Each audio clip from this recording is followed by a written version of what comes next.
ನಮಸ್ತೆ ಎಲ್ಲ ಆತ್ಮಬಂಧುಗಳಿಗೆ. ನನ್ನ ಹೆಸರು ಶಿಲ್ಪಾ ಅಂತ ಹೇಳಿ.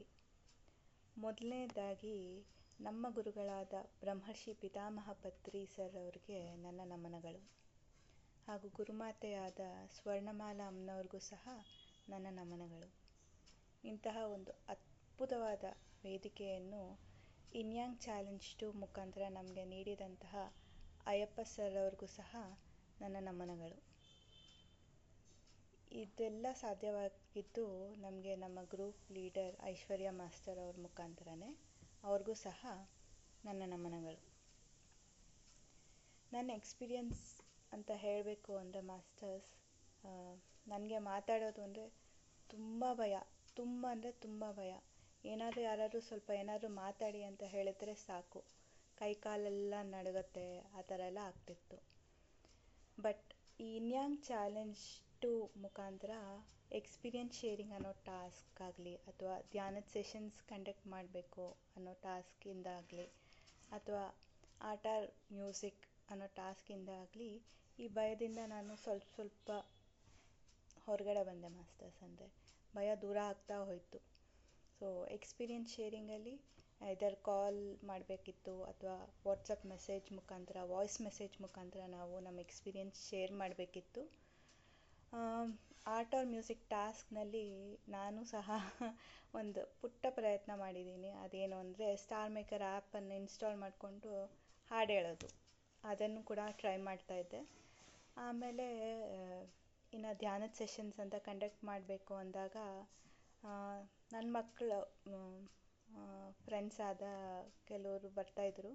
ಅವ್ರಿಗೆ ನಾನು ಧ್ಯಾನವನ್ನು ಹೇಳ್ಕೊಡ್ತಾಯಿದ್ದೆ ಮಾಸ್ಟರ್ಸ್. ಹಾಗೆ ಸ್ವಲ್ಪ ಧ್ಯಾನದ ಬಗ್ಗೆ ನಾಲೆಜನ್ನು ಸಹ ಹಂಚ್ತಾ ಹೋಗ್ತಾಯಿದ್ದೆ. ಈ ರೀತಿಯಾಗಿ ನನ್ನ ಭಯ, ಏನು ಮಾತಾಡೋ ಅನ್ನೋ ಭಯದಿಂದ ಸ್ವಲ್ಪ ದೂರ ಆಗಿದ್ದೀನಿ ಮಾಸ್ಟರ್ಸ್. ಇನ್ನು ನೆಕ್ಸ್ಟು ವರ್ಕೌಟ್ ಟಾಸ್ಕ್ ಅಂತ ಬಂದರೆ, ಯಾವಾಗಲೂ ಎಕ್ಸಸೈಸ್ ಮಾಡಬೇಕಂದ್ರೆ ಟೈಮ್ ಇಲ್ಲ, ಅದಿಲ್ಲ ಇದಿಲ್ಲ ಅಂದ್ಬಿಟ್ಟು ಅದಕ್ಕೆ ಲೀಸ್ಟ್ ಇಂಪಾರ್ಟೆನ್ಸ್ ಕೊಡ್ತಾಯಿದ್ವಿ. ಈ ಚಾಲೆಂಜ್ ಮುಖಾಂತರ ಏನಾಯಿತು ಅಂದರೆ, ಈ ಟಾಸ್ಕ್ ಕಂಪ್ಲೀಟ್ ಮಾಡಬೇಕೋಸ್ಕರನಾದರೂ ವಾಕಿಂಗನ್ನು ಶುರು ಮಾಡಿದ್ವಿ. ನಾನು ಡೈಲಿ ನನ್ನ ಹಸ್ಬೆಂಡ್ ಜೊತೆ ವಾಕ್ ಮಾಡ್ತಾ ಶುರು ಮಾಡಿದೆ. ಡೈಲಿ ವಾಕ್ ಹೋಗ್ತಾ ಇದ್ದಿದ್ದರಿಂದ ನಾವಿಬ್ಬರು ಡೈಲಿ ನಮ್ಮ ಮಧ್ಯೆ ನಮ್ಮ ಸಂಬಂಧ ಬಾಂಧವ್ಯ ಕೂಡ ಗಟ್ಟಿಯಾಯಿತು ಮಾಸ್ಟರ್ಸ್. ಇನ್ನು ಬುಕ್ ರೀಡಿಂಗ್ ಟಾಸ್ಕ್ ಅಂತ ಬಂದರೆ, ನನಗೆ ಬುಕ್ಸ್ ಓದೋದು ಒಂಚೂರು ಅಭ್ಯಾಸ ಇರಲಿಲ್ಲ. ಪತ್ರಿ ಸರ್ ಎಷ್ಟು ಸಲಿನಾದರೂ ಹೇಳಿ ಬುಕ್ಸ್ ಓದಿ ಅಂತ, ಅಂದರೆ ಸ್ವಾಧ್ಯಾಯ ಮಾಡಿ ಅಂತ ಎಷ್ಟು ಇಂಪಾರ್ಟೆಂಟ್ ಅಂತ ಹೇಳಿದರೂ ಸಹ ಅದನ್ನು ನಾನು ಮಾಡ್ತಾ ಇರಲಿಲ್ಲ. ಇದೇ ರೀಸನ್ಗಾಗಿ ನಾನು ಇನ್ಯಾಂಗ್ ಚಾಲೆಂಜ್ 1ನಲ್ಲೂ ಸಹ ಹಿಂದೆ ಬಿದ್ದಿದ್ದೆ. ಅದು ಕಂಪ್ಲೀಟ್ ಮಾಡೋಕ್ಕಾಗಿರಲಿಲ್ಲ. ಈ ಸಲ ಏನೇ ಆಗಲಿ ಈ ಚಾಲೆಂಜ್ ಕಂಪ್ಲೀಟ್ ಮಾಡಲೇಬೇಕು ಅನ್ನೋ ಕಾರಣಕ್ಕಾಗಿ ಪ್ರತಿನಿತ್ಯ ಒಂದು 10 ಪೇಜ್ ಅದು ಓದೋಕ್ಕೆ ಶುರು ಮಾಡಿದೆ. ಬಟ್ ಓದ್ತಾ ನನಗೆ ಎಷ್ಟು ಇಷ್ಟ ಆಯಿತು ಅಂದರೆ, ಇವಾಗ ಬುಕ್ಸ್ ರೀಡಿಂಗ್ ಅಂದರೆ ನನಗೇನು ತೊಂದರೆನೇ ಇಲ್ಲ. ಈ ಚಾಲೆಂಜ್ ಮುಖಾಂತರ ನಾನು mind to matter, inner earth, Ramtha master, ಆಮೇಲೆ 40 ಮೆಸೇಜಸ್ ಫ್ರಮ್ 40 ಮಾಸ್ಟರ್ಸು, ಈ ಥರ ಹಲವಾರು ಪುಸ್ತಕಗಳನ್ನು ಓದಿದ್ದೀನಿ ಮಾಸ್ಟರ್ಸ್. ಇನ್ಯಾಂಗ್ ಚಾಲೆಂಜ್ 2 ಇಲ್ಲ ಅಂದಿದ್ರೆ ನನಗಿದು ಸಾಧ್ಯವಾಗ್ತಿತ್ತಾ? ಇಲ್ಲ ಅಲ್ವಾ ಮಾಸ್ಟರ್ಸ್? ಸೊ ದಯವಿಟ್ಟು ಯಾರಾದರೂ ಈ ಥರ ಚಾಲೆಂಜ್ ಬಂದರೆ ನೆಕ್ಸ್ಟ್ ಟೈಮ್ ಮಿಸ್ ಮಾಡಬೇಡಿ, ಕಂಪ್ಲೀಟಾಗಿ ಪಾರ್ಟಿಸಿಪೇಟ್ ಮಾಡಿ. ನಿಮ್ಮಲ್ಲಿ ನೀವೇ ಒಂದು ಚೇಂಜಸನ್ನು ಕಾಣ್ತೀರಾ ಅಂತ ನನ್ನದೊಂದು ರಿಕ್ವೆಸ್ಟ್ ಮಾಸ್ಟರ್ಸ್. ಇನ್ನು ಡಯಟ್ ಟಾಸ್ಕ್ ಅಂತ ಬಂದರೆ, ನಮ್ಮ ಮನೇಲಿ ಸಾಮಾನ್ಯವಾಗಿ ನಾವು ಬೆಳ್ಳುಳ್ಳಿ ಕೂಡ ಯೂಸ್ ಮಾಡೋದಿಲ್ಲ ಅಡುಗೆಗೆ.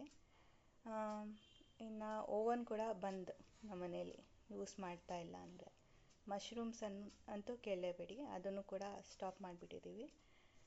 ಆದರೂ ಎಲ್ಲರೂ ಹೊರಗಡೆ ಹೋದರೆ ಈ ನಾಲ್ಗೆ ಚಪ್ಪಲ ಇದೆಯಲ್ಲ, ಪಾನಿಪುರಿ ಅದು ಇದು ಅಂತ ತಿನ್ಬಿಡ್ತಾಯಿದೆ. ಅಂದರೆ ಕಂಟ್ರೋಲ್ ಇಲ್ಲದೆ ತಿನ್ಬಿಡೋದು. ಅಂದರೆ ಬಟ್ ಈ ಇನ್ಯಾಂಗ್ ಚಾಲೆಂಜ್ 2 ಮುಖಾಂತರ ಡಯಟಲ್ಲಿ ಒಂಚೂರೂ ಎಲ್ಲೂ ರಾಜಿ ಆಗದೆ, ಎಲ್ಲೂ ಒಂಚೂರು ಕಾಂಪ್ರಮೈಸ್ ಆಗದೆ ಕಂಪ್ಲೀಟಾಗಿ ಅವೇರ್ನೆಸ್ಸಿಂದ ಇದ್ದು ನಾನು ಈ ಚಾಲೆಂಜನ್ನು ಕಂಪ್ಲೀಟ್ ಮಾಡಿದ್ದೀನಿ ಮಾಸ್ಟರ್ಸ್. ಸೊ ಅದೊಂದು ಖುಷಿ ಇದೆ ನನಗೆ.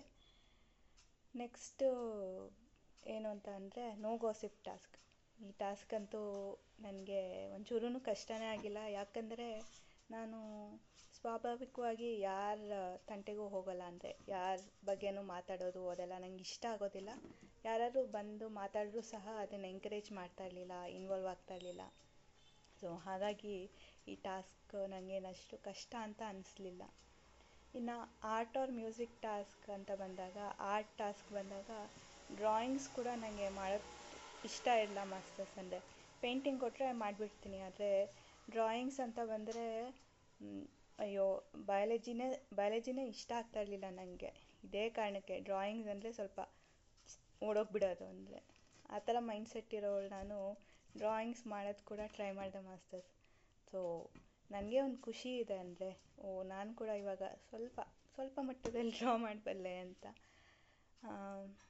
ಇನ್ನು ಮೆಡಿಟೇಷನ್ ಟಾಸ್ಕ್ ಅಂತ ಬಂದರೆ ನಾವು ಎಲ್ಲರೂ ಧ್ಯಾನ ಮಾಡ್ತಿರ್ತೀವಿ. ಸಾಮಾನ್ಯವಾಗಿ ಇನ್ಯಾಂಗ್ ಚಾಲೆಂಜ್ 2 ಯಾರು ತೊಗೊಂಡಿದ್ದಾರೋ ಅವರೆಲ್ಲರೂ ಧ್ಯಾನ ಮಾಡ್ತಿರ್ತಾರೆ.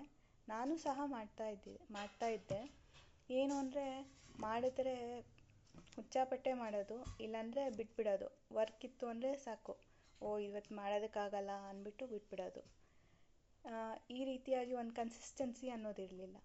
ಬಟ್ ಇನ್ಯಾಂಗ್ ಚಾಲೆಂಜ್ 2 ಮುಖಾಂತರ ನಾನು ಡೈಲಿ ಒಂದು 1 hour ಆದರೂ ಸ್ಪೆಂಡ್ ಮಾಡ್ತಾಯಿದ್ದೆ. ಮೆಡಿಟೇಷನ್ಗೋಸ್ಕರನಾದರೂ ಸ್ಪೆಂಡ್ ಮಾಡ್ತಾಯಿದ್ದೆ ಮಾಸ್ಟರ್ಸ್. ಸೊ ಒಂದು ಕನ್ಸಿಸ್ಟೆನ್ಸಿ ಅನ್ನೋದು ಸಿಕ್ತು ನನಗೆ. ಇದೇ ಸಮಯಕ್ಕೆ ಸರಿಯಾಗಿ ನಮ್ಮ ವಿದ್ಯಾರಣ್ಯಪುರ ಸರೌಂಡಿಂಗ್ಸ್ನಲ್ಲಿ ದೇವಸ್ಥಾನದಲ್ಲಿ ಸುರೇಂದ್ರ ಕುಮಾರ್ ಸರ್ ಹಾಗೂ ಭಾರ್ಗವಿ ಅಮ್ಮ ಅವರು ಕೂಡ PSSM ವತಿಯಿಂದ ಅವರು ಮೆಡಿಟೇಷನ್ ಸತ್ಸಂಗಗಳನ್ನು ಅರೇಂಜ್ ಮಾಡಿದರು ಮಾಸ್ಟರ್ಸ್. ಸೊ ಎಲ್ಲೇ ಅವ್ರು ಸತ್ಸಂಗ ಮಾಡಿದ್ರು ಅಲ್ಲಿ ಹೋಗಿ ಹಾಜರಿಟ್ಬಿಡ್ತಾಯಿದ್ದೆ ನಾನು. ವರ್ಕ್ ಇದ್ದರೆ ವರ್ಕಲ್ಲಿ ಇರ್ತಾಯಿದ್ದೆ, ಇಲ್ಲಾಂದರೆ ಮೋಸ್ಟ್ ಆಫ್ ದ ಟೈಮ್ ಎಲ್ಲಿ ಸತ್ಸಂಗ ಇದ್ರೂ ಹೋಗ್ತಾಯಿದ್ದೆ, ಟೈಮ್ ಮಾಡ್ಕೊಂಡು ಹೋಗ್ತಾಯಿದ್ದೆ. ಈ ಟೈಮಲ್ಲಿ ಏನಾಯಿತು ಅಂದರೆ ನನಗೆ ತುಂಬ ಅನುಭವಗಳನ್ನು ಪಡೆದಿದ್ದೀನಿ ಮಾಸ್ಟರ್ಸ್. ನಗರಗೆರೆ ಪಿರಮಿಡ್ ಕನ್ಸ್ಟ್ರಕ್ಷನ್ಗೆ ಅಂತ ಹೋದಾಗ ಅಲ್ಲಿ ಸೀನಿಯರ್ ಪಿರಮಿಡ್ ಮಾಸ್ಟರ್ ಲಕ್ಷ್ಮೀ ಅಮ್ಮ ಅವರು ಸಿಕ್ಕಿದ್ರು. ಅವ್ರ ಸಂಕಲ್ಪ ಏನಿತ್ತು ಅಂದರೆ ವಿದ್ಯಾರಣ್ಯಪುರದಲ್ಲಿ ಒಂದು ಧ್ಯಾನದ ಸೆಂಟರ್ ಓಪನ್ ಆಗಬೇಕು ಅಂತ ಇತ್ತು. ಸೊ ಅವರ ಸಂಕಲ್ಪದ ಪ್ರಕಾರನೇ August 4 ಪ್ರೇಮ್ನಾಥ್ ಸರ್ ಅವರು ನಮ್ಮ ಮನೆಯನ್ನು ಧ್ಯಾನದ ಸೆಂಟರ್ ಆಗಿ ಮಾಡಿದ್ದಾರೆ ಮಾಸ್ಟರ್ಸ್. ಸೊ ಇವಾಗ ಪ್ರತಿನಿತ್ಯ 41 ದಿವಸ ಮಂಡಲ ಧ್ಯಾನವನ್ನು ನಾವು ನಡೆಸ್ತಾ ಇದ್ದೀವಿ. So every day 4 to 5 PM miss ಮಾಡದೆ ನಮ್ಮ ಮನೇಲಿ ಧ್ಯಾನ ನಡೀತಾ ಇದೆ. ಸೊ ಇಂಥ ಒಂದು ಅದ್ಭುತವಾದ ಆಪರ್ಚುನಿಟಿ ಕೊಟ್ಟಿದ್ದಕ್ಕೆ ಯೂನಿವರ್ಸ್ಗೆ ನಾನು ಥ್ಯಾಂಕ್ಸನ್ನು ಹೇಳ್ತೀನಿ ಮಾಸ್ಟರ್ಸ್. ಸೊ ಏನು ಹೇಳಬೇಕು ಅಂದರೆ ಇನ್ಯಾಂಗ್ ಚಾಲೆಂಜ್ 2 ಜರ್ನಿಯನ್ನು ಮೆಲ್ಕು ಹಾಕ್ತಾ ಹೋದರೆ ನಾವು ಎಷ್ಟು ಕಲ್ತಿದ್ದೀನಿ. ನಾನಂತೂ ತುಂಬ ಕಲ್ತಿದ್ದೀನಿ ಮಾಸ್ಟರ್ಸ್. ನನ್ನಲ್ಲೇ ನನಗೆ ತುಂಬ ದೊಡ್ಡ ಪರಿವರ್ತನೆಯನ್ನು ನಾನು ನೋಡ್ತಾ ಇದ್ದೀನಿ. ಸೊ ಇವಾಗ ಶಿಲ್ಪ ವರ್ಷನ್ 2 ಆಗಿದ್ದಾರೆ. ಏನು ತೊಗೊಂಡಿದ್ದೀನಿ ಇನ್ಯಾಂಗ್ ಚಾಲೆಂಜ್ 2ನಲ್ಲಿ ಅಂತ ಅಂದರೆ ನನ್ನ ಭಯವನ್ನು ದೂರ ಮಾಡಿದ್ದೀನಿ, ನನ್ನ ಕಷ್ಟವನ್ನು ಇಷ್ಟವಾಗಿ ಬದಲಾಯಿಸ್ಕೊಂಡಿದ್ದೀನಿ, ಸುಖ ದುಃಖವನ್ನು ಸಮಾನವಾಗಿ ನೋಡ್ತಾ ಇದ್ದೀನಿ. ಹಾಗೂ ಜರ್ನಲ್ ಎಂಟ್ರಿ ಮುಖಾಂತರ ನನ್ನನ್ನು ನಾವು ರಿವ್ಯೂ ಮಾಡ್ಕೊಂಡಿದ್ದರಿಂದ ನಮಗೊಂದು ಕ್ಲಾರಿಟಿ ಕೂಡ ಸಿಕ್ಕಿದೆ. ಅಂದರೆ ಯಾವ ರೀತಿ ಇರಬೇಕು, ಯಾವ ರೀತಿ ವರ್ತಿಸ್ಬೇಕು, ಯಾವ ಸಂದರ್ಭದಲ್ಲಿ ಹೇಗಿರಬೇಕು, ಹೇಗಿರಬಾರ್ದು ಅನ್ನೋದು ಎಲ್ಲ ಕೂಡ ಒಂದು ತುಂಬ ಕ್ಲಾರಿಟಿ ಸಿಕ್ಕಿದೆ ನಮಗೆ. ಫೈನಲಿ ಇಂಥ ಒಂದು ವೇದಿಕೆಯನ್ನು ಕೊಟ್ಟ ಅಯ್ಯಪ್ಪ ಸರ್ ಅವ್ರಿಗೆ ನನ್ನ ಹೃತ್ಪೂರ್ವಕವಾದ ಧನ್ಯವಾದಗಳು. ಹಾಗೂ ನಮ್ಮ ಗ್ರೂಪ್ ಲೀಡರ್ ಆದಂತಹ ಐಶ್ವರ್ಯ ಮಾಸ್ಟರ್ ಅವರು BBA ಓದ್ತಾ ಇದ್ದಾರಂತೆ. ಆದ್ರೂ ಸಹ ಎಲ್ಲೂ ಅವ್ರ ಕೆಲಸದಿಂದ ಓಡೋಗಿಲ್ಲ ಮಾಸ್ಟರ್ಸ್. ಅಂದರೆ ಫಾಲೋಅಪ್ಸ್ ಮಾಡೋದಾಗಲಿ, ಆಮೇಲೆ ಡೈಲಿ ರಿಮೈಂಡರ್ಸ್ ಕಳಿಸೋದಾಗಲಿ ಅವರು ಎಷ್ಟು ನಿಷ್ಠೆಯಿಂದ ಮಾಡ್ತಾಯಿದ್ರು. ಸೊ ಅವರನ್ನು ನೋಡಿ ನಾವು ಕಲಿಯೋದು ತುಂಬ ಇದೆ ಮಾಸ್ಟರ್ಸ್. ಸೊ ಫೈನಲಿ ಇದೆಲ್ಲ ಸಾಧ್ಯವಾಗಿದ್ದು ನಮಗೆ ಪತ್ರಿ ಸರ್ ಅವರ ಮುಖಾಂತರನೇ. ಜೈ Patriji, Jai Inyang Challenge too. Thank you, Masters.